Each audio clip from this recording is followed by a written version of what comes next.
KUKI singi oina haitare mukhogi stand si laidiba MLA mayam sing asi khoi nongmai berel matonda laibagi mong tani haji laidiba si laidiba mayam sing chi ket JCC ki makada elected mayam sing asi chatkadori bra natraga ITLF ki makada chatkadori bra haibsi achuwa wahanga moi sumna kanda UPF keno mukhogi ba amata tonganba umbrella organization apex body MLA de duna adugi stand da laidiba elected tara se haitare BJP ki tariat aduga topa ahum ama laidiba singachi chatkadori bra haibsi achuwa hangami swais da khoi chalakpa yabagi dum possibility lebra kari thambi oda koiro hojik laidiba pochida central government na toge haitare gadi madu sabsana thabak paikhat bagi matam jam hele maram di khutlaipaiba suda laiba kamuda dictate toroga mokhoina paba thawi tawri haibagi sabsabai bidesh ekoi lai bedeada moi tharakwa state bank si hojimata su haidari sidi adubaina haidari ba potse basi haida taraga su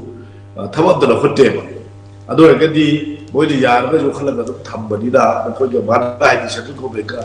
deligi wa be chi ba da ga thabak tor padi da ko su yaw da du tawan badi da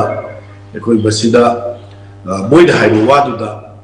abadi MLA su da yaba no ta yada ba haibu du yek da dai moi da haibu du to yo chala ka do ba le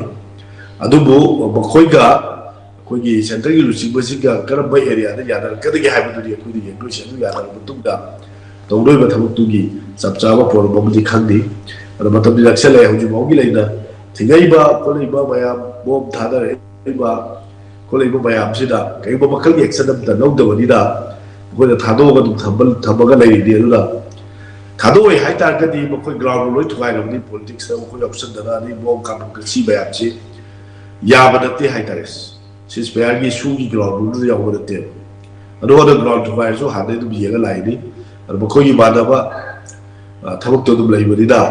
kari tawba to ka da gi hai ba du sabsa da hai ba gab de du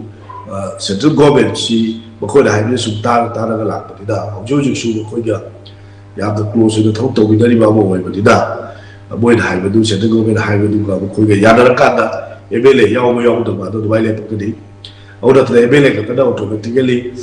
party da hai di BJP da bakoi da hoi jari ga su yaw kholo hai da su MLA da to di do ba de adu da ITLF ka ya da ba abadi